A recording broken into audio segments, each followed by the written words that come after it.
నమస్తే అందరికీ. ప్రస్తుతం జమ్మూ అండ్ కాశ్మీర్‌లో జరిగిన ఘటనకు సంబంధించి దేశవ్యాప్తంగా చర్చలు నడుస్తూనే ఉన్నాయి. ఇంకో పక్క ముస్లిం సోదరులు కూడా మమ్మల్ని జనరలైజ్ చేసి మాట్లాడొద్దు అని చెప్పేసి అంటున్నారు. సో, దీనికి సంబంధించి మనకు ఆల్రెడీ చాలామంది అక్కడ విక్టిమ్స్ ఎవరైతే ఉన్నారో వాళ్ళు కూడా చెప్తున్నారు. మాకు అక్కడ హెల్ప్ చేసింది అండ్ మమ్మల్ని కాపాడింది, మమ్మల్ని అక్కడ ఆశ్రయం ఇచ్చింది కూడా ముస్లిమ్సే. అందరిని జనరలైజ్ చేసి మాట్లాడొద్దు అని చెప్పేసి స్వయంగా విక్టిమ్సే మాట్లాడుతున్నారు. అవి కూడా సోషల్ మీడియాలో అండ్ మీడియాలో వైరల్ అవుతున్నాయి. కానీ అయినా కూడా కొంతమంది దీన్ని ఆపట్లేదు. ఎప్పటికప్పుడు దీన్ని విషప్రయోగం చేయడానికే ప్రయత్నిస్తున్నారు అని చెప్పేసి నడుస్తుంది ఇప్పుడు చర్చ. అయితే దీనికి సంబంధించి మనతో పాటు డిస్కస్ చేయడానికి రాష్ట్ర మైనారిటీ హక్కుల సమితి పరిరక్షకులు అండ్ అధ్యక్షులు మనతో పాటు ఉన్నారు ఫారూఖీ షిబ్లీ. ఆయనతో మాట్లాడే ప్రయత్నం చేద్దాం. నమస్తే సార్. సార్, మీరు చెప్పండి, ప్రస్తుతం ఇప్పుడు మనకు జరుగుతున్న ఇప్పుడు పెహల్గాం బైసరన్ వ్యాలీలో జరిగిన ఈ ఘటన ఏదైతే ఉందో దీనికి అందరూ చింతిస్తున్నారు. యావత్ ప్రపంచం మొత్తం చింతిస్తుంది. అయినా కూడా ఒక పక్క ముస్లింసే చేశారు అని చెప్పేసి నడుస్తుంది. దీని గురించి మీరేం చెప్తారు సార్? టీవీ ప్రేక్షకులకు మీకు అందరికి కూడా నమస్కారం తల్లి. నాన్న, ఎవరైనా కానీ మీకు ఇక్కడ 2 అంశాలు నేను మీ ముందు ఉంచేస్తాను. నంబర్ 1 ఏంటంటే, ఏదైతే ఈ విష ప్రచారం చేస్తున్నారో వీరు మన దేశంలో ఉన్నటువంటి వారు ఏదైతే విష ప్రచారం చేస్తున్నారో, నాకు తెలిసి వీళ్ళు ఎక్కడో చోట పాకిస్తాన్ ఉగ్రవాదులు, ఏదైతే పాకిస్తానీ దరిద్రులు, పాకిస్తానీ శైతానులు, పాకిస్తానీ దరిద్రపు ముండా కొడుకులు ఏదైతే కుట్ర పన్నారో ఆ కుట్రకి వీళ్ళు ఎంతో కొంత వీళ్ళు సహకరిస్తున్నారేమో అనిపిస్తుంది నాకు. అదేంటండి ఇంత డైరెక్ట్ గా తీసుకెళ్ళి లింక్ పెట్టేస్తారేంటండి అంటే, ఎస్, ఎందుకంటే భారతదేశం యొక్క సమైక్యత, సమగ్రత, మా యొక్క ఇంటిగ్రిటీ మొత్తం ప్రపంచం అంతా ఒకెత్తు, మన భారతదేశం ఒకటే ఒకవైపు ఉంటుంది. ఎందుకంటే దీనికి ఉన్నటువంటి ప్లూరిజం లాంటిది, భిన్నత్వంలో ఏకత్వానికి మారు పేరు మన భారతదేశం. మరి అలాంటప్పుడు వీళ్ళు ఎందుకని చెప్పేసి ఈ రకంగా చేస్తున్నారంటే కనుక, పాకిస్తానీలు ఇక్కడ ఏదైతే హిందూ ముస్లింల మధ్య ఐక్యత ఉందో ఈ ఐక్యతను విడగొట్టాలని చెప్పేసి నంబర్ 1. దాని తర్వాత ఏదైతే ఎవరైతే కాశ్మీరీలు ఉన్నారో వాళ్ళు ఆర్టికల్ 370 రద్దయిన తర్వాత వారి యొక్క ఆర్థిక పరిస్థితి బాగా మెరుగుపడింది. ఎందుకు ఆర్థిక పరిస్థితి మెరుగుపడిందంటే, ఏదైతే పర్యాటక రంగం ఉందో ఆ పర్యాటక రంగం దినదినాభివృద్ధి చెంది వాళ్ళు చాలా సంతోషంగా, చాలా ఉల్లాసంగా, చాలా హ్యాపీగా ఉన్నారు. వాళ్ళు చాలా చక్కగా జీవనం కొనసాగిస్తున్నారు. ఇటువంటి పరిస్థితుల్లో వీళ్ళు ఎవరైతే ఈ ముష్కరులు, ఈ దరిద్రులు ఏదైతే ఈ పని చేశారో, వీళ్ళు చంపింది 26 మంది హిందువులకి కాదండి, యావత్తు కాశ్మీరీలను వీళ్ళు చంపేశారు. ఎందుకంటే ఈ రోజున ఎవరైనా పర్యాటక రంగం ఇప్పట్లో మళ్ళా మీకు అది గెట్ బ్యాక్ అవుతుందా? అయ్యే అవకాశం కూడా తక్కువ అనిపిస్తుంది. అవకాశం కూడా కనిపిస్తుంది. మీరు వెళ్తారా మీ ఫ్యామిలీతో పాటు? నేను వెళ్తాను నా ఫ్యామిలీతో పాటు? Big question mark. ఎవరికైనా కానీ ప్రాణం ముఖ్యం కదా. మరి అలాంటప్పుడు వీళ్ళు కావాల్సింది ఏంటంటే, ఇక్కడ హిందూ ముస్లింల మధ్య గలాటా పెట్టడం. వాడు పర్టికులర్ గా హిందువా ముస్లిమా అని చెప్పేసి అడిగి తుమారే మోదీకు బోలో జాకే అని చెప్పేసి, ఇంకా మీరు ఉన్నారు కాబట్టి నేను ఇంకా వేరే అంశాలు నేను మాట్లాడలేకపోతున్నాను. ఇటువంటి పనులు వాడు చేశాడంటే కనుక, first of all he is not a Muslim. ఎందుకంటే ఏదైతే బేసిక్ రూల్స్ ఉన్నాయో ఇస్లాం ధర్మానికి చెంది, ఇస్లాం ధర్మం చాలా స్పష్టంగా చెప్తుంది, ఇస్లాంలో జబర్దస్తి లేదు, లా ఇక్రాఫ్ ఫిద్దీన్ అంటుంది. అంటే జబర్దస్తి ఏ మాత్రం కూడా లేదు. వాడక్కడ నువ్వు జబర్దస్తి చేసావు. దాని తర్వాత ఏదైతే దివ్య గ్రంథం ఖురాన్ అవతరించిందో, ఈ ఖురాన్ పంపించడానికి గల కారణం ఏంటంటే, ఇది యావత్తు మానవాళి కోసం మార్గదర్శకత్వమైనటువంటి గ్రంథం అని చెప్పేసి ఆ దేవుడు పంపించడం జరిగింది. అంటే మానవాడు అని చెప్పాడు కానీ ఎక్కడా కూడాను ముస్లింల సొత్తు ఖురాన్ ఏ మాత్రం కూడా కాదు. అదే విధంగా ప్రవక్త ముహమ్మద్ సల్లల్లాహు అలైహి వసల్లం గారి పేరు తీసుకునే ముందు మేము కారుణ్యమూర్తి మొహమ్మద్ ప్రవక్త సల్లల్లాహు అలైహి వసల్లం అంటాం. అంటే ఆయన ఈ ప్రపంచానికే ఒక శాంతి దూతలాగా ఆయన్ని పంపించాడు ఆ దేవుడైనటువంటి అల్లాహ్ సుబ్హానహు వ తఆలా. మళ్ళీ అలాంటప్పుడు నువ్వు ఆయన హ్యుమానిటీ కోసం ఆయన్ని పంపిస్తే నువ్వు ఏదో నీ సొత్తులాగా నువ్వు భావిస్తున్నావు. లాస్ట్ బట్ నాట్ లీస్ట్, ఏదైతే ఖురాన్ గ్రంథం ఉందో అందులో 5వ అధ్యాయం 32వ వాక్యం, సూర అల్-మాయిదా అంటారు, దాంట్లో చాలా స్పష్టంగా చెప్పారు, ఒక అమాయకుడైనటువంటి ప్రాణాన్ని, ఒక అమాయక ప్రాణాన్ని హరించడం సర్వ మానవాళి యొక్క ప్రాణాలను హరించడమే అని చెప్పేసి. అదే విధంగా ఒకరి ప్రాణాన్ని కాపాడటం, ఒక అమాయక వ్యక్తి యొక్క ప్రాణాలని కాపాడటం సర్వ మానవుని యొక్క ప్రాణాలను కాపాడటమే అని చెప్పేసి చాలా సుస్పష్టంగా ఖురాన్ లో మెన్షన్ చేస్తుంది. ఇప్పుడు నాకు చెప్పండి, ఆ యధవులు ముస్లింలా? నాకు తెలిసినంత వరకు మొత్తం మొత్తం సమాజం చెప్తుంది, యావత్తు సమాజం దే ఆర్ నాట్ ముస్లిమ్స్. అరే ఇప్పుడు ఇంత క్లియర్ కట్ గా మా వైపు సరే కాసేపట్లో ఫస్ట్ ఒక 24 hours కోపం ఉంటుంది. నేను కూడాను చాలా కోపాన్ని భరించాను నా తోటి ప్యానలిస్ట్ ని. ఎందుకంటే ఈ సమయం మనం వాదించేది కాదు, మనం వాదించి వాళ్ళకి ఊతమివ్వకూడదు అని చెప్పేసి నేను కూడా చాలా భరించాను. కానీ స్టిల్ అరే బీజేపీ యువ నాయకుడు ఛత్తీస్గఢ్ లో బీజేపీ యువ నాయకుడు చెప్తున్నటువంటి మాట ఏమిటంటే, నాకు ఏదైతే ఈ కాశ్మీరీ డ్రైవర్ ఉన్నాడో ఆ డ్రైవర్ లేకపోతే ఈ రోజు నేను ప్రాణంతో ఉండేవాడిని కాదు అని చెప్పేసి స్పష్టంగా చెప్తున్నాడు. 11 మంది ప్రాణాలను కాపాడాడు అతను ఒక వీడియో కూడా వాళ్ళ మిసెస్ పోస్ట్ చేసింది. ఆ వీడియోలో అతని పేరు ఏదో ఉంది, ఆ పేరు పెట్టి ఆ చిన్న పిల్లోడు 2-3 సంవత్సరాలు ఉంటాయి, ఆ పేరు పెట్టి పిలుస్తుంటే నైనే బేటా చాచా బోల్కే బులో అంటే బాబాయ్ అని చెప్పి పిలో అని చెప్పేసి అతను చెప్తాడు. వాళ్ళు వచ్చిన తర్వాత వాళ్ళు సోషల్ మీడియా మాధ్యమం ద్వారా పోస్ట్ పెడతారు, మా జీవితం మొత్తం కూడా మేము మీకు రుణపడి ఉంటామని చెప్పేసి. అంటే ఎవరైతే ఈ పని చేస్తున్నారో, ఇప్పుడు ఇది ముస్లింలను ప్రత్యేకంగా సపరేట్ గా చేసి చూసే పని ఎవరైతే చేస్తున్నారో వాళ్ళు నాకు తెలిసి పాకిస్తాన్ ఉగ్రవాదులకు అమ్ముడు పోయారని చెప్పేసి నేను భావిస్తాను. అంటే సార్ ఇప్పుడు ఈ భారతదేశాన్ని ముక్కలు చేద్దాం అనుకుంటున్నారా? ఈ టైం ఎలాంటిదంటే, irrespective of caste, creed and religion, irrespective of the political party, irrespective of everything, we are Indians. yes That's it. There ends the matter. Right. అంటే ఇప్పుడు ప్రస్తుతం ఒక వాదన జరుగుతుంది, అంటే ముస్లిమ్స్ అందరూ ఉగ్రవాదులు కాదు, ఉగ్రవాదంలో ఉన్న వాళ్ళంతా ముస్లిమ్స్ అని అంటున్నారు. దీనికి మీరేమంటారు సార్? మొన్న సిఏఏ ఎన్ఆర్సీ గొడవలు జరిగినప్పుడు మీరు ఒక్కసారి తీసి చూడండి. నువ్వు ముస్లింవా కాదా అని చెప్పేసి చూసి మరీ చంపారు. గుజరాత్ గోత్ర అల్లర్లు జరిగినాయి, అక్కడ ఎవరిని చంపారు, ఎందుకని చెప్పారు? సరే ఇదంతా వదిలేండి, సాయిబులతో వదిలేండి. మణిపూర్ లో ఏం జరిగింది? మణిపూర్ లో ఎందుకని చెప్పేసి క్రైస్తవుల ఊచకోత కోసారు, అక్కడ మతం చూసి కోయలేదా? సరే ఇదంతా వదిలేయండి. ఈ దేశానికి అత్యున్నతమైనటువంటి స్థానంలో ఉన్నటువంటి జాతిపిత మహాత్మా గాంధీని ఈ రోజున మీరు టెర్రరిస్ట్ గా లేకపోతే ఆయన్ని ఒక సంఘ విద్రోహ శక్తిగా ఎస్టాబ్లిష్ చేసే ప్రయత్నం చేస్తున్నారు. వేరే మహాత్మా గాంధీని చంపేసినటువంటి గాడ్సేని మీరు ఈ రోజున అతన్ని ఒక దేశభక్తుడుగా చిత్రీకరించే ప్రయత్నం చేస్తున్నారు. ఎక్కడికి వెళ్తున్నాం మనం? సరే ఇదంతా వదిలేండి. రాజీవ్ గాంధీని అసాసినేట్ చేసింది ఎవరు? ముస్లింలా? ఎన్నని చూపించాం. నేను కాదు అని చెప్పను. ఎవరైతే ఈ దుర్మార్గం చేశారో ముస్లిం లాగా అతను అసలు శిక్షకి అర్హుడు. అతను అందులో ఎటువంటి అనుమానం లేదు. కానీ ప్రతి ఓడు కూడా ముస్లిమే అంటే కనుక ఇది ఏమాత్రం సమంజసం కాదు. నాకు ఒక మాట చెప్పండి, భారతదేశంలో రేపిస్టులు, మర్డరిస్టులు లేకపోతే టెర్రరిస్టులు మొత్తం కేవలం ముస్లింసేనా? దొంగతనం చేసేవాడు హిందూ లేడా? దొంగతనాలు చేసేవాడు హిందూ లేడా? దయచేసి మనం మనుషులం, మనం మానవతావాదులం. మతానికి మించినటువంటి ఇది ఈ ప్రస్తుత పరిస్థితిలో ఇంకేది లేదు. ఇప్పుడు ఉన్నటువంటి సిచ్యువేషన్ లో వీటన్నిటిని కూడా మేము ఇంట్లో పెట్టి వీఆర్ ఇండియన్స్ అని చెప్పేసి మమ్మల్ని మేము ఎస్టాబ్లిష్ చేసుకోవాల్సినటువంటి అవసరం ఉంది.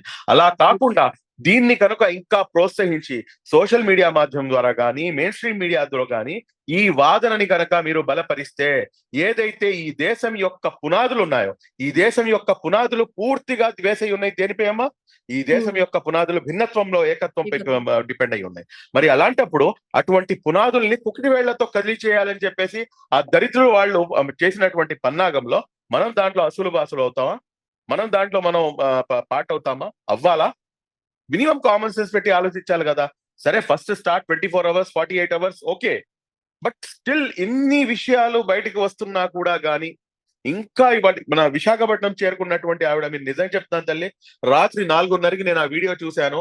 4:30 నుంచి నాకు నిద్ర పడితే ఒట్టు. నేను యాక్టింగ్ చేయడానికి నేను రాజకీయ నాయకుడిని కాదు, లేకపోతే ఏ రాజకీయ పార్టీలో నేను లేను. నేను ఒక సామాజిక కార్యకర్తని, నేను ఒక సోషల్ పొలిటికల్ యాక్టివిస్ట్ ని. ఆ అమ్మాయి శ్రీకాకుళం ఆ విశాఖపట్నం వాళ్ళ అతని పేరు ప్రభాకర్ గారు అనుకుంటాను, అతన్ని హతమార్చేసినటువంటి పరిస్థితి. ఆ లేడీ వాళ్ళ మిసెస్ గారి యొక్క ఇంటర్వ్యూ చూసిన తర్వాత కళ్ళెమట నీళ్ళు ఆగలేదు. ఏంటి వాళ్ళు చేసినటువంటి తప్పు? వాళ్ళు ఇంత బాధను అనుభవించి లాస్ట్ లో వాళ్ళు ఇస్తున్నటువంటి స్టేట్మెంట్ ఏంటంటే, దయచేసి జనరలైజ్ చేయమాకండి, మమ్మల్ని కాపాడింది కూడాను ముస్లింసే, మేము ఈ రోజున తిరిగి ఇంతవరకు రాగలిగామంటే that is because of them only అని చెప్పేసి. నేను ముస్లిం సమాజం గొప్పతనం గురించి మాట్లాడలేదు. మీది తినాలి మాది తినాలి అసలు నా దగ్గర ఉండదు. అరే మినిమం కామన్ సెన్స్ అనేది ఉంటుంది. ఒక మనిషికి వాడు మనిషి అని చెప్పేసి ఈ రోజున చెప్పాల్సినటువంటి పరిస్థితి ఏర్పడింది. కుక్కకి నువ్వు కుక్కవి అని చెప్పి చెప్పాల్సిన అవసరం లేదు, పందికి నువ్వు పందివి అని చెప్పి చెప్పాల్సిన అవసరం లేదు. అరే నువ్వు మనిషివిరా, నువ్వు కడుపుతో అన్నం తింటున్నావు, అరే మినిమం కామన్ సెన్స్ పెట్టి మాట్లాడు. ఎవరైతే ఎదవలు ఉన్నారో ఆ ఎదవల గురించి మాట్లాడు. పాకిస్తాన్ కుక్కల గురించి మాట్లాడు. పాకిస్తాన్ లో ఇటువంటి టెర్రరిజం గురించి మాట్లాడు. ఎస్, మీతో పాటు మేము నుంచుంటాం. ఈ రోజున మీరు ఇదంతా మాట్లాడుతున్నారు కదా. పాక్ ఆక్యుపైడ్ కాశ్మీర్ ఉంది. ఆ పాక్ ఆక్యుపైడ్ కాశ్మీర్ ని మనం అందరం కలిసి హస్తగతం చేసుకుందాం. ఏదైతే మీరు చెప్తున్నటువంటి ఏదైతే అఖండ భారతదేశం ఉందో, ఏదైతే ఈ దేశాన్ని విభజించేసిన తర్వాత మా దగ్గర ఆప్షన్ ఉంది. మా దగ్గర ఆప్షన్ ఉంది. ఈ దేశంలో అందరికన్నా పెద్ద దేశభక్తులు ఎవరంటే ముస్లింలు అని చెప్తాను నేను. అది నేను దానికి చెప్పడానికి కూడా కారణం ఉంది. ఎందుకంటే నా దగ్గర ఆప్షన్ ఉంది. I can go to that country, but I have not chosen that country. I have chosen India as my country. Why? ఆ ఆప్షన్ నా దగ్గర ఉంది కాబట్టి నేను ఇండియాని చూస్ చేసుకున్నా. ఈ రోజున మా దేశభక్తిపై, మా దీనిపై మీరు పదే శంకిస్తూ ఉంటే దేశం ఎక్కడికి వెళ్ళిపోయిద్దమ్మా? ఎంత తప్పది? ఎందుకని చెప్పేసి వీళ్ళకి అర్థం కావట్లేదు. వీళ్ళ యొక్క సొంత ఎజెండా, వీళ్ళ యొక్క ఎజెండాని వీళ్ళు అమలు చేయడానికి అరే ఇదంతా వద్దు తల్లి. నిన్నగాక మొన్న నాకు తెలిసి ఐ థింక్ హార్డ్లీ 6 months నుంచి 8 months అవుతుంది. మీ హైదరాబాద్ లో ఉన్నటువంటి ఒక యువకుడు గడ్డం పెట్టుకుని అతను వెళ్తుంటే ఒక సోల్జర్, లిటరల్లీ ఒక సోల్జరు నువ్వు ముస్లింబా అని చెప్పేసి అతను సర్వీస్ రివాల్వర్ తీసుకుని కాల్ చేశాడు. ఎంత పెద్ద ఇన్సిడెంట్ అయింది అది. మొన్నే కదా, ఒక 6 to 8 months అవుతుంది. Religion has a no terrorism. Religion కి టెర్రరిజం తో ఎటువంటి సంబంధం లేదు. ఏ రిలీజియన్ అయినా గానీ శాంతిని బోధిస్తుంది. ఏ రిలీజియన్ అయినా గానీ మానవత్వాన్ని మీకు పెంపొందిస్తుంది. అంటే మనం ఇప్పటి వరకు ఎన్ని దాడులు జరిగినాయి, ఎన్ని బాంబు దాడులు జరిగినాయి? ఇప్పుడు మనం 2008లో చూసుకోవచ్చు. ఇప్పుడు ప్రస్తుతం అంటే దిల్సుఖ్ నగర్ లో జరిగినది కావచ్చు, గోకుల్ చాట్ లో జరగవచ్చు. అంటే మన చుట్టుపక్కల జరిగిన ఈ బాంబ్ బ్లాస్ట్లు కావచ్చు, టెర్రరిస్ట్ అటాక్లే అని చెప్పేసి మనకు తెలుసు. కానీ అక్కడ హిందువా ముస్లిమా అని చెప్పేసి ఎప్పుడు మనకు అలాంటివి రాలేదు. కానీ ఇప్పుడు ముస్లిం అంటే హిందువా అని చెప్పేసి తెలుసుకొని మరి ఎందుకు ఇలా అటాక్ చేశారు అని అంటారు? ఇది అటాక్ చేయటానికి గల మూల కారణము, they want to disturb India. They want to disturb Indian citizens. ఇది వారి యొక్క ముఖ్య ఉద్దేశం. ఎందుకంటే పాకిస్తాన్ పరిస్థితి ఏంటండి చెప్పండి, మనం ఓపెన్ గా మాట్లాడుకుందాం. అరే పాకిస్తాన్ లో ఉన్నటువంటి యావత్తు మొత్తం జనాభా లెక్కేసుకుంటే ఇక్కడ ఉన్నటువంటి ముస్లిమ్స్ అక్కడ ఉన్నటువంటి ముస్లిమ్స్ కన్నా ఎక్కువ తల్లి. మేము 140 కోట్ల మంది.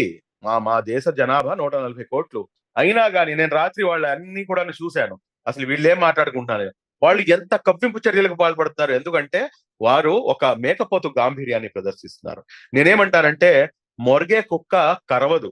ఇది మనం గమనించాలి. వాళ్ళ దగ్గర అంత సినిమా లేదు. వాళ్ళకి తెలుసు వీళ్ళు ఏ రకంగా మమ్మల్ని పూర్తిగా సర్వనాశనం చేయగలరు అని చెప్పేసి. కానీ వాడు మైండ్ గేమ్ ఆడుతున్నాడు. మైండ్ గేమ్ ఆడి మమ్మల్ని ఇంటర్నల్ గా మమ్మల్ని వీక్ చేయాలి అనేది అతని యొక్క కుట్ర. రెండోది, కాశ్మీర్ ని అతను అక్కడ ఉన్నటువంటి ప్రజలు ఇప్పుడు ఇదంతా ఇన్సిడెంట్ జరిగిన తర్వాత అక్కడ లోకల్ లైట్స్ వాళ్ళు బయటకు వచ్చి ఈ దేశం అదే ఏడుస్తూ వాళ్ళు క్షమాపణ కోరుతున్నారు. నేనైతే ఈ మన ఆంధ్ర రాష్ట్రంలో నెల్లూరులోను ఈ విశాఖపట్నంలో ఉన్న వాళ్ళనే కాకుండా ఈ దేశంలో ఎవరైతే ఈ 26 మంది చనిపోయారో వాళ్ళందరి కుటుంబాలకు కూడాను చేతులు జోడించి మనస్ఫూర్తిగా యావత్తు ముస్లిం సమాజం తరపు నుంచి క్షమాపణ కోరాలనుకుంటున్నాను తల్లి. ఎందుకంటే వాళ్ళు చేసింది తప్పు కాదు. వాళ్ళు ఏం తప్పు చేశారు? వాళ్ళని ఎందుకని చెప్పారు వీళ్ళు సివిలియన్స్ మీద అటాక్ చేయడం? ఇదాన్ని మీకు నేర్పించింది ఇస్లాం పేరు తీసుకొని ఇక్కడ ఉన్నటువంటి ముస్లింలందరినీ కూడాను మీరు ఈ విధంగా బద్నాం చేయడానికి కుట్ర పన్నుతున్నారంటే ఇది కుట్ర కాకపోతే ఇంకేంటి? మినిమం కామన్ సెన్స్ ఉన్నవాడు ఎవరికైనా కానీ అర్థమైపోతుంది. We are with Narendra Modi. We are with our honourable PM Narendra Modi. It's no doubt about it. Yes, ఈ అంశం కాకుండా వేరే అంశాల్లో నాకు అనేకమైనటువంటి మిస్ ఒపీనియన్స్ ఉన్నాయి, అనేకమైనటువంటి భేదాభిప్రాయాలు ఉన్నాయి. నరేంద్ర మోదీ గురించి మనం మాట్లాడుకున్న పరిస్థితి తీసుకొచ్చాం కాబట్టి ఇప్పుడు ఒకటే విషయం ఏంటంటే ఈ మధ్య వక్ఫ్ బోర్డ్ బిల్లు పాస్ అయ్యింది. దానికి సంబంధించి ఇప్పుడు దానికి నిరసనగానే అక్కడ అటాక్ జరిగింది అని చెప్పేసి కొంతమంది అంటున్నారు. దీనికి మీరేమంటారు సార్? అమ్మా, మేము మీకు ఒక చిన్న లాజిక్ చెప్తాను. నేను మీకు ఇది చెప్పటానికి మాట్లాడటానికి అసలు కనీసం జ్ఞానమైనా ఉండాలి, కనీసం ఇదైనా ఉండాలి. ఏదైతే వక్ఫ్ అమెండ్మెంట్ బిల్ తీసుకొచ్చారో, వక్ఫ్ అమెండ్మెంట్ బిల్ తీసుకొచ్చిన తర్వాత ఈ ఇన్సిడెంట్ జరిగింది అని చెప్పేసి ఇప్పుడు నేను ఇది కావాలని చెప్పేసి వక్ఫ్ అమెండ్మెంట్ బిల్ కి జరుగుతున్నటువంటి ఏదైతే ఈ ఎజిటేషన్స్ ఉన్నాయో వాటిని తప్పుదోవ పట్టించడానికి ఇది ఎవరో కావాలని చెప్పి చేశారని చెప్పి నేను చెప్తే ఎలా ఉంటుంది? మీరు ఒక కోణం తీసుకుంటే నేను ఒక కోణం తీసుకుంటాను కదా. మనం ఒకరి మీద ఒకళ్ళు దుమ్మెత్తి పోసుకోవడం తప్పించి ఇంకేం మిగలదు. కానీ వాస్తవానికి అది లేదు. అరే ఇక్కడ మీరు ఇక్కడ గమనించాల్సినటువంటి అంశం ఏంటి? సరే, కాసేపటికి మీరు చెప్పిన వాదనే నేను కాసేపటికి తీసుకుంటాను. అరే మీ దగ్గర ఏదైతే ఈ ఉంటారు నిఘా వ్యవస్థ ఉందో, ఏదైతే సెక్యూరిటీ ఇది ఉన్నాయో, ఇవన్నీ ఎవరి చేతిలో ఉన్నాయి? హోంమంత్రిత్వ శాఖ ఎవరి చేతిలో ఉంటుంది? గవర్నర్ చేతిలో ఉంటుందా, లేకపోతే అక్కడ ఉన్నటువంటి ముఖ్యమంత్రి చేతిలో ఉంటుందా? ఇక్కడ ఉన్నటువంటి అమిత్ షా గారి చేతిలో ఉంటుందా, లేకపోతే గవర్నర్ చేతిలో ఉంటుందా, లేకపోతే అక్కడ ఉన్నటువంటి ఉమర్ అబ్దుల్లా చేతిలో ఉంటుందా? ప్రతి చిన్న పిల్లవాడికి తెలుసు ఆ కాశ్మీర్ యొక్క బాధ్యత పూర్తిగా కూడాను కేంద్ర ప్రభుత్వాన్ని అని చెప్పేసి. మళ్ళా మీరు ఎందుకని చెప్పేసి కాపాడలేకపోయారు అని చెప్పేసి ఈ సమయంలో ఈ ప్రశ్నను లేవదీస్తే మిమ్మల్ని, మా దేశాన్ని మేము కించపరుచుకున్నట్టు అవుతుందని మేము ఆ ప్రశ్నను లేవదీయట్లేదు. మేము ప్రశ్నించడం లేదు ఆ ప్రశ్నని ఇప్పుడు. ఎందుకంటే మమ్మల్ని మేము ఇప్పుడు మేము కోట్లాడుకోవడం కాదు. ఆ ఎదవ ఎవరైతే ఈ పని చేశాడో వాడి మీద మనం అందరం కలిసి వాడి మీద ఎగ్నెస్ట్ గా నుంచోవాలి. ఇప్పుడు నీ తప్పు నీది, లేకపోతే నీకు చేత కాలేదు, నువ్వు దిగిపో, లేకపోతే ఇంకొచ్చి ఈ మాటలు మాట్లాడట్లేదు. మీరు గమనించండి, అపోజిషన్ పార్టీస్ కూడా మాట్లాడట్లేదు. వీఆర్ విత్ నరేంద్ర మోదీ అంటున్నాం. ఎస్, వక్ఫ్ అమెండ్మెంట్ బిల్ అనేది మీరు ఏదైతే నేచురల్ జస్టిస్ ఉందో ఆ నేచురల్ జస్టిస్ కి వ్యతిరేకంగా తీసుకొచ్చారు. ఇది ముమ్మాటికి నిజం. కానీ ఈ రోజున దాంతో దీన్ని తీసుకొచ్చి ముడి పెట్టడం అనేది నిజంగా సిగ్గుమాలిన చర్య. దీనికన్నా దారుణమైనటువంటి రాజకీయము ఇంకా వేరేది ఉండదు. దీన్ని రాజకీయం అనరమ్మా, దీన్ని మానవత్వం లేనటువంటి మాటలు అంటారు. అసలు దీనికి సంబంధం ఏంటి? ఏ మాత్రం కూడాను సంబంధం లేదు.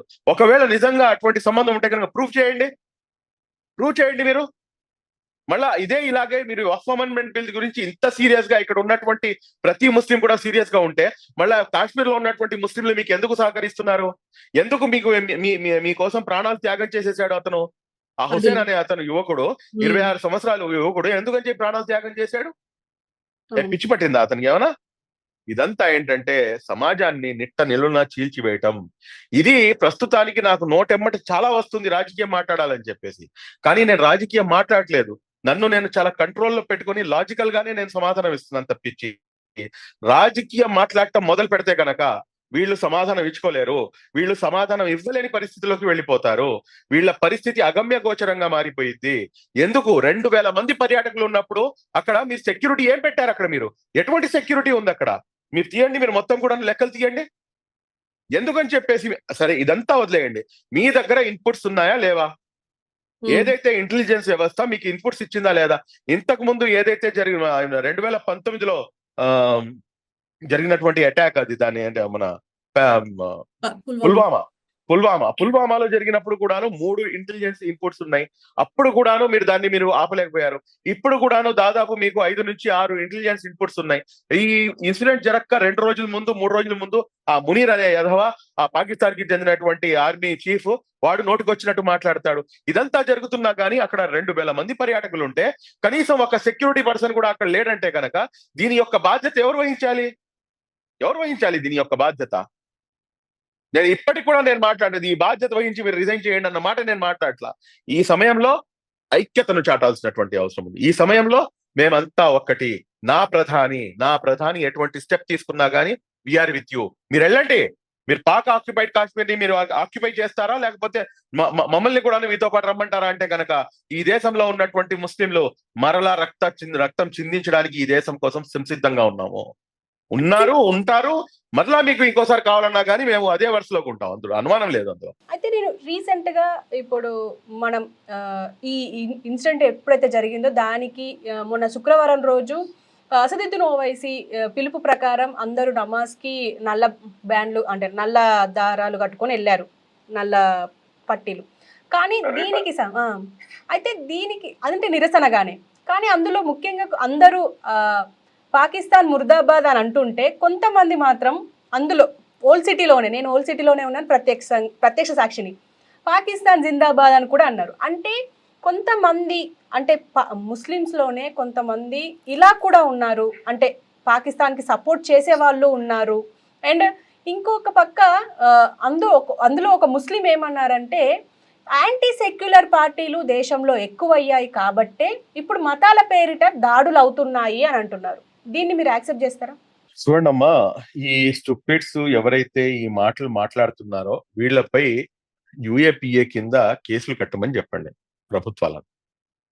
ఇందులో ఎటువంటి అనుమానం లేదు. నేను ఒక మాట చెప్తాను వినండి. ఈ దేశ ఇంటిగ్రిటీపై, ఈ దేశ భద్రతపై ఎక్కడ కూడాను ఆవగింజంత కాంప్రమైజ్ కావాల్సినటువంటి అవసరం లేదు.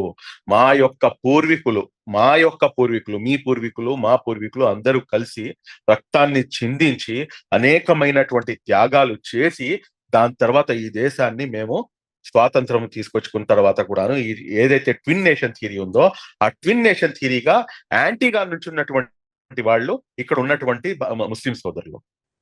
ఇటువంటి పరిస్థితుల్లో వీళ్ళు చేస్తున్నటువంటి మాటలు ఎవడైనా ఒకళ్ళో ఇద్దరో కాదు, లేకపోతే ఒక పర్సంటేజ్ ఆఫ్ పీపుల్ ఎవరైనా కానీ ఇటువంటి, ఎందుకంటే మీరు నేను ప్రత్యక్షంగా చూశాను అంటున్నారు కాబట్టి నేనేం మాట్లాడలేకపోతున్నాను. ఇటువంటి వాళ్ళు ఎవరు అనేది గుర్తుపట్టి మీరు కంప్లైంట్ పెట్టండి. నేను చెప్తున్నాను, నేను మీకు who ever it may be, వాడు ఎంత పెద్దవాడైనా కూడా కానీ ఇక్కడ ఉండి ఇక్కడ తిండి తింటూ ఇక్కడ శ్వాసని పీలుస్తూ నువ్వు ఈ దేశంలో నివసిస్తూ పక్క దేశం గురించి మాట్లాడితే దుబ్బే ఎక్కడికి. నేనే చెప్తాను ఆ మాట, ఇంకోటి నాకు చెప్పాల్సిన అవసరం లేదు. అది తప్పు, ముమ్మాటికి తప్పు. అది మళ్ళీ అది ఏ రకంగా ఎవరు ఏంటి అనేది మనం అక్కడ చూడాల్సినటువంటి అవసరం లేదు. మాకు తెలిసినంత వరకు మా పాకిస్తాన్ ని మేము లెఫ్ట్ లెగ్ తో తన్ని మా దేశం భారతదేశంగా మేము భావించి ఇక్కడికి వచ్చి జీవిస్తున్నాము.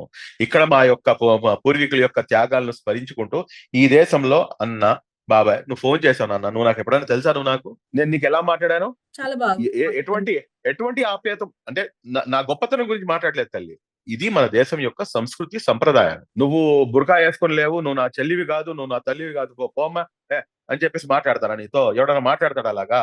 కడుపు అన్నం తినేవాడు ఎవడు మాట్లాడు. ఇక్కడ అటువంటి ఆప్యాయత ఉంది. ఇక్కడ ఆ ఆప్యాయతలను దెబ్బతీయడానికి అటువంటి ఏదైతే రిలేషన్స్ ఉన్నాయో ఆ రిలేషన్స్ ని కుకిటి వేళ్లతో వీక్ చేయాలని చెప్పేసి కొంతమంది ప్రయత్నము. ఆ ప్రయత్నంలో భాగము ఇక్కడ దేశంలో నివసిస్తున్నటువంటి వాళ్లే. ఇక్కడ దేశంలో మీరు ఇందాక చెప్పినట్టు ఎవడైతే పాకిస్తాన్ జిందాబాద్ చెప్పాడో అటువంటి లఫంగి నా కొడుకులు ఇప్పుడు ప్రతిదాన్ని కూడాను ముస్లింలే అని చెప్పేసి చెప్తున్నటువంటి ఇటువంటి వేధవలు, వీళ్ళు ఇద్దరు వల్లనే ఇటువంటి ప్రాబ్లం. కాబట్టి మనం ఇక్కడ గమనించాల్సింది ఏంటంటే ఇర్రెస్పెక్టివ్ ఆఫ్ ద రిలీజియన్ తీసి మనం పక్కన పెడదాం. మనం బయటకు వస్తే మనం భారతీయులము, మేమందరం భారతీయులం, మేము గర్వంగా చెప్తాం. ఈ మొత్తం ప్రపంచంలో ముస్లింలు సగర్వంగా తలెత్తుకొని జీవించేటటువంటి ప్రాంతం ఏదైనా ఉందంటే అది నా భరతమాత అని చెప్పేసి. This is what fact is. మొత్తం ప్రపంచంలో 56 దేశాలు ఉన్నాయి. మీరు నాకు 56 దేశాల వాళ్ళు నాకు గ్రీన్ కార్డ్ ఇచ్చినా కానీ నేను వెళ్ళను. నేను ఇంక్లూడింగ్ సౌదీ అరేబియా ఇచ్చినా కానీ వెళ్ళను తల్లి. నేను చావటానికైతే మటుకు చచ్చిన తర్వాత అక్కడ కాస్త చోటు దొరికిద్దంటే దానికి సిద్ధం అవుతాం. ఎందుకంటే అక్కడ ప్రవక్త గారు ఉన్నటువంటి స్థలం కాబట్టి అది ఒక దీంతో ఆ ప్రవక్త గారి మీద ఉన్నటువంటి ఒక అభిమానంతో ఆ మాట అంటాం. అంతేగాని అసలు మీరు ఇక్కడ 56 దేశాల వాళ్ళు ఇచ్చినా కానీ మేము వెళ్ళం అంటున్నాం అంటే ఇక్కడ నన్ను ఎంత బాగా నన్ను చూసుకున్నా. ఈ గొప్పతనం ఎవరిది? ఈ గొప్పతనం ఇక్కడ ఉన్నటువంటి ముస్లింలదా? కాదు. ఈ గొప్పతనం మీది. ఈ గొప్పతనం ఇక్కడ నివసిస్తున్నటువంటి మెజారిటీ సోదరులది. ఇక్కడ ఉన్నటువంటి మెజారిటీ సోదరులు మమ్మల్ని ఆదరించకపోతే నేను మీతో ఎందుకు నేను మీకు కలిసిపోయేవాడిని? మినిమం కామన్ సెన్స్ కదా నాన్న ఇది. రెండవది, మీరు ఇందాక చెప్పినట్టుగా అసదుద్దీన్ అవైసీ గారు కాదమ్మా, నేను ఐ థింక్ 48 hours బిఫోర్ ఒక టీవీ డిబేట్ లో, సరే మీ టీవీ ఛానల్లో కూర్చొని ఆ టీవీ పేరు తీసుకోకూడదు, ఒక టీవీ డిబేట్ లో నేను ఓపెన్ గా ఇచ్చినటువంటి స్టేట్మెంట్ ఏమిటంటే, ఏ రకంగా అయితే మీరు వక్ఫ్ అమెండ్మెంట్ యాక్ట్స్ కి మీరు నల్ల రిబ్బన్లు ధరించి దాని తర్వాత మీరు రోడ్ల మీదకి వచ్చి దాని తర్వాత నమాజుల్లో ప్రత్యేకమైనటువంటి ప్రార్థనలు నిర్వహించారో, 26 మంది హిందువులు చనిపోతే మేము వాళ్ళ కోసం ప్రత్యేక ప్రార్థనలు ఎందుకని చెప్పేసి నిర్వహించకూడదు, ఎందుకని చెప్పేసి మేము రోడ్ల మీదకి వచ్చి ర్యాలీలు నిర్వహించకూడదు, ముస్లిం సమాజం మొత్తం కూడాను బయటకు వచ్చి దీన్ని ఖండించాల్సినటువంటి అవసరం ఉంది అని చెప్పేసి అందరికన్నా ముందు ఫస్ట్ ఈ రాష్ట్రంలో అందరికన్నా ముందు మన రాష్ట్ర మంత్రివర్యులు ఎన్ఎండి ఫారూక్ గారు కూడాను ఆ ప్రోగ్రామ్ లో పార్టిసిపేట్ చేసి ఏదైతే పాకిస్తాన్ దిష్టి బొమ్మ ఉందో ఆ పాకిస్తాన్ దిష్టి బొమ్మను అదే రోజు కాల్చివేసినటువంటి పరిస్థితి మనం ఇక్కడ చేసినటువంటి పరిస్థితి. ఇక్కడ నుంచి అది స్టార్ట్ అయింది. ఇప్పుడు అది మొత్తం రాష్ట్రం కాదు, మొత్తం దేశవ్యాప్తంగా కూడాను పాకిస్తాన్. చాలా మంచి స్టెప్ సార్. ఎందుకంటే ఇప్పుడు అందరం ఐక్యతతో ఉన్నాము అని చెప్పేసి తెలపడానికి ఇదే మంచి సమయం. కానీ ఇప్పుడు దేశం కేంద్ర ప్రభుత్వం తీసుకున్న చర్యలు ఏవైతే ఉన్నాయో పాకిస్తాన్ పైన, సింధు నది జలాలను మేము ఇవ్వము అని చెప్పేసి 1960 ట్రీటీ రద్దు చేస్తున్నాము అని చెప్పేసి అంటున్నారు. అండ్ సార్క్ అండ్ ఇంకా ఇతర వీసాలతో మన దేశంలో ఉన్న పాకిస్తానీలు వెళ్ళిపోవాలి అని చెప్పేసి అన్నారు. సో ఇవన్నీ ఏమైనా ఎఫెక్ట్ చేస్తాయి అనుకుంటున్నారా ఆ దేశాన్ని? మీకు ఇక్కడ ఒక చిన్న లాజిక్ చెప్తానమ్మా మీకు. ఖచ్చితంగా ఇందులో నేను దేశం ఏదైతే ఈ ప్రధాని ఈ దేశం ఏదైతే స్టెప్ తీసుకుంటుందో ఆ స్టెప్ తో సమీనా వాతానా అంటే లబ్బైక్, ఐఎమ్ విత్ యూ, అందులో ఎటువంటి క్వశ్చన్ లేదు, నో క్వశ్చన్ ఆన్ దట్. ఎందుకంటే అది నేను ఇక్కడ కూర్చొని నేను మాట్లాడటానికి నాకు ఎటువంటి రైట్ లేదు. ఓకే. అక్కడ ఉన్నటువంటి పరిస్థితులు ఏమిటి, వాళ్ళు ఎటువంటి స్టెప్స్ తీసుకుంటారు, ఏ స్టెప్ తీసుకున్నా గానీ నా దేశంతో పాటు నేను నుంచోవడమే నాకున్నటువంటి ప్రథమ కర్తవ్యం. హ్మ్. ఇప్పుడు మీరు అడిగారు ఏదైతే వాళ్ళ పరిస్థితి ఏమిటి అని చెప్పేసి. హ్మ్. నాకు తెలిసినంత వరకు ఏదైతే వార్ ఉందో, వారు ప్రతిదానికి పరిష్కారం కాదు. పరిష్కారం ఏమాత్రం కూడా కాదు. వీళ్ళకి కానీ వీళ్ళకి బుద్ధి చెప్పాలి. వీళ్ళకి బుద్ధి చెప్పాలంటే గనక వీరి యొక్క ఆర్థిక వ్యవస్థ ఏ రకంగా అయితే కాశ్మీర్ ఆర్థిక వ్యవస్థపై వీరు నట్టి విరగొట్టేలాగా వీళ్ళు చేసినటువంటి ఏదైతే కుట్ర ఉందో, ఈ కుట్రని కరెక్ట్ గా తిప్పికొట్టాలంటే గనక పాకిస్తాన్ యొక్క ఆర్థిక వ్యవస్థని సునాతునకలు చేయాల్సినటువంటి అవసరం ఉంది. ఆల్రెడీ అక్కడ ₹140 వాటర్ బాటిల్, ఒక లీటర్ వాటర్ బాటిల్ ₹140. ఆల్రెడీ ఒక లీటర్ పాలు వచ్చేసి మీకు ₹240. అదే విధంగా మీకు ఒక 4 ముక్కలు ఉండేటటువంటి బ్రెడ్ ప్యాకెట్ ₹400 అమ్ముతున్నారంట. ఇంత దరిద్రమైనటువంటి పరిస్థితిలో ఆ దేశం ఉంది. వాళ్ళకి కరెక్ట్ గా ఆర్థిక పరమైనటువంటి దెబ్బ కొట్టాలి. కొడితే కనుక గిలిగిలిలాడిపోతారు. వాళ్ళపై మనం అసలు అటాక్ కూడా చేయాల్సినటువంటి అవసరం లేదు. ఇంకా కొన్ని 4 రోజులు పోతే కనుక అక్కడ ఉన్నటువంటి లోకల్ ఏదైతే ప్రజలు ఉన్నారో వాళ్ళే తిరగబడి మేము ఇండియాలో మేము కలిసిపోతాం అని చెప్పేసి వచ్చేసినా కానీ ఆశ్చర్యపోవాల్సిన అవసరం లేదు. ఎందుకంటే అక్కడ పరిస్థితులు అంత దారుణంగా ఉన్నాయి. హ్మ్. ఎందుకంటే అక్కడ ప్రతిసారి కూడాను ఆర్మీకిను అక్కడ ఉన్నటువంటి రాజకీయ నాయకుల మధ్యలో వార్ అనేది జరుగుతూనే ఉంటుంది. ఎందుకంటే ఆర్మీ ఏమో హస్తగతం చేసుకుందాం అని చెప్పి ప్రయత్నం చేస్తుంది, పొలిటికల్ పార్టీస్ ఏమో హస్తగం చేసుకుందాం అని చెప్పి ప్రయత్నం చేస్తుంటాయి. కాబట్టి వీటి మధ్యలో ఏంటంటే సామాన్య ప్రజలు అక్కడ నలిగిపోతుంటారు. చూడండి అక్కడ కూడాను అందరూ ఇటువంటి వాళ్ళే ఉంటారా అంటే కనుక అందరూ ఇటువంటి వాళ్ళు ఉంటే కనుక వేరే విధంగా ఉండేది. కాబట్టి ఖచ్చితంగా అక్కడ కూడాను మంచి ఆలోచించే వాళ్ళు ఉంటారు. మా జీవితాలు ఏదో మేము బతకాలి అని చెప్పేసి కోరుకునే వాళ్ళు ఉంటుంటారు. కాబట్టి డెఫినెట్ గా ఏంటంటే వాళ్ళు కూడా ఎన్ని రోజులు సహిస్తారు చెప్పండి, ఎన్ని రోజులు భరిస్తారు చెప్పండి. ఇటువంటి యథో పనులను ఎవరు కూడాను ఎంకరేజ్ చేయరు. ఓకే. సో ఫైనల్ గా ఇప్పుడు యుద్ధం చేస్తే బెటర్ అంటారా? ఎందుకు అంటే ఇప్పటికీ మేము యుద్ధం చేస్తాం అని చెప్పేసి ప్రతి ఒక్క యువకుడు రెడీ అవుతున్నారు అంటే మన దేశంలో. అంటే ఇప్పుడు యుద్ధమే సబబు అంటారా? లేకపోతే ఇప్పుడు ఆల్రెడీ ఆర్థిక పరంగా దెబ్బతీసే టైప్గా మనం నడుస్తుంది చర్చలు. సో ఎలా వెళ్తే బాగుంటుంది అంటారు? ఒపీనియన్ పరంగా నా మనసులో ఉన్నది నేను మీకు చెప్తున్నా తల్లి. అదేంటంటే యుద్ధం జరగాల్సిందే. ఆ యుద్ధము పాక్ ఆక్యుపైడ్ కాశ్మీర్‌ని మాత్రమే కాదు, కాశ్మీర్‌నే మొత్తం పాకిస్తాన్‌నే కాదు, అఖండ భారతదేశంలో ఎన్నైతే దేశాలు ఉండేవో వాటన్నిటిని కూడాను కైవసం చేసుకొని మనం అఖండ భారతంగా మనం ముందుకు అడుగు వేయాల్సినటువంటి అవసరం ఉంది. ఆ అడుగు నరేంద్ర మోదీ గారు ఏమని చెప్పండి, ఎవడైనా ముస్లిం సోదరుడు నరేంద్ర మోదీ గారిని ఒక్క మాట అన్నా గాని నేను ఊరుకోను. ఒక్కొక్కడికి తాట్లు చెమడాలు అలుస్తాను. ఎందుకంటే అది దేశ సమగ్రతకి చెందినటువంటి అంశం. ఇది అయిపోయిన తర్వాత మళ్ళా మామూలే.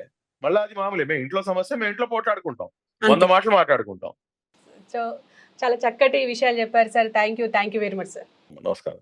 సో చూసారు కదా, ఇప్పుడు ఫారూక్ షుబ్లీ గారు చెప్తున్న విషయాలు ఏంటంటే ఖచ్చితంగా మేము నరేంద్ర మోడీతో ఉంటున్నాము, దేశం మాది అంటే భిన్నత్వంలో ఏకత్వం, సెక్యులరిజం ఈ మొత్తం ఈ దేశంలోనే ఉంది, ఈ దేశంలోనే ఉంటాము, ఈ మిగతా ఏ దేశం వచ్చి మాకు గ్రీన్ కార్డ్ ఇచ్చినా మేము వెళ్ళము.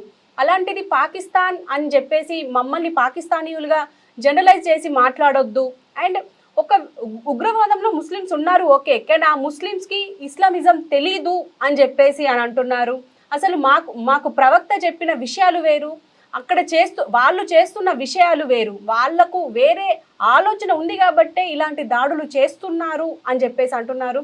ఎనీవే చూద్దాం మరి. ఇప్పటికైతే మన దేశం తీసుకున్న చర్యల వల్ల పాకిస్తాన్కి తీరని దెబ్బ తగులుతుంది అని చెప్పేసి అంటున్నారు. ఎందుకంటే ఇప్పటికే అక్కడ కనీస వస్తువులు కూడా, బ్రెడ్ ప్యాకెట్ కూడా, పాలు కూడా 100 రేట్లలో ఉంది. కాబట్టి 100-150 పెట్టి తినే పొజిషన్లో అక్కడ ప్రజలు లేరు. కాబట్టి ఇది ఒక పెద్ద దెబ్బే.